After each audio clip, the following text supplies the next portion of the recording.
다시 이어서 윤석열 대통령의 담화문 내용 팩트체크 해보겠습니다. 윤 대통령은 비상계엄 조치는 고도의 정치적 판단이었고 이러한 고도의 통치 행위는 사법심사의 대상이 되지 않는다고 주장했는데 과연 맞는지 먼저 윤석열 대통령의 발언부터 직접 들어보시죠. 하루가 멀다 하고 다수의 힘으로 입법 폭거를 일삼고 오로지 방탄에만 혈안되어 있는 거대 야당의 의회 독재에 맞서 대한민국의 자유민주주의와 헌정 질서를 지키려 했던 것입니다. 그 길밖에 없다고 판단해서 내린 대통령의 헌법적 결단이자 통치 행위가 어떻게 내란이 될 수 있습니까?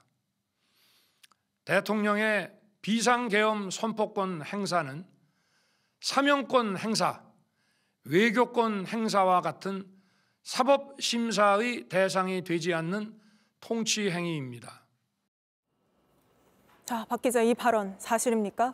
네, 우선 이 주장을 두 개로 쪼개서 한번 짚어보도록 하겠습니다. 우선 고도의 통치 행위가 사법심사 대상이 되지 않는다라는 주장부터 따져보면요. 사실과 다르다, 사실이 아니다라고 정리할 수 있겠습니다.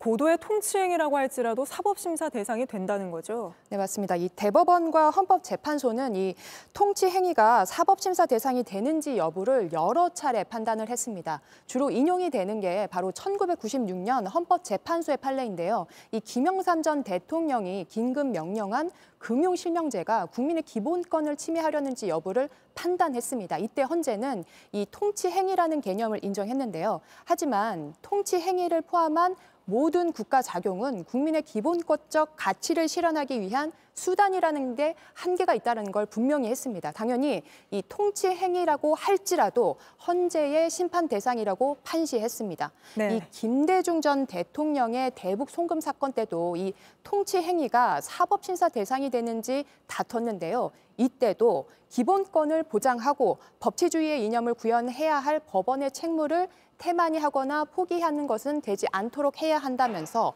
사법심사 대상이라고 판시했습니다. 다시 정리하면 이 통치 행위가 사법심사 대상이 된다고 대법원도 헌법재판소도 여러 차례 확인을 한 거네요. 맞습니다.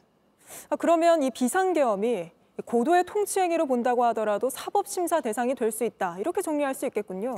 네, 이 부분을 어제 팩트체크에서 전해드렸던 부분인데요. 이를 판단한 게 1997년 전두환, 노태우 등 신군부 내란죄에 대한 대법원 전원 합의체 판결입니다. 네, 어제 저희가 윤상현 의원 발언을 팩트체크하면서 또 자세히 짚어드렸던 내용이지요. 맞습니다. 기억하시는 것처럼요. 당시 그 두 사람, 그러니까 이 전두환과 그 노태우 씨는 내란죄로 처벌받았잖아요. 네. 이때 대법원은 비상계엄이 고도의 정치적 행위라고 볼 수 있겠지만 폭력에 의하여 헌법기관의 권능 행사를 불가능하게 하거나 정권을 장악하는 행위는 어떠한 경우에도 용인될 수 없다면서 사법심사할 수 있다라고 판단했습니다. 윤 대통령 주장은 완전히 잘못된 주장이다. 이렇게 정리를 할 수 있겠군요. 네, 맞습니다. 이제 헌법학자의 설명도 함께 듣고 오시죠. 우리 판례를 보면 통치 행위도 국민의 기본권과 관련될 때는 사법심사의 대상이 된다라는 게 확고한 판례거든요. 그러니까 비상계엄은 국민의 기본권과 직결되는데 그 통치 행위이기 때문에 사법심사의 대상이 돼야 된다라는 것은 설득력이 없고요. JTBC 뉴스를 시청해 주셔서 고맙습니다. 저희는 저녁 6시 50분 뉴스룸에서 뵙겠습니다.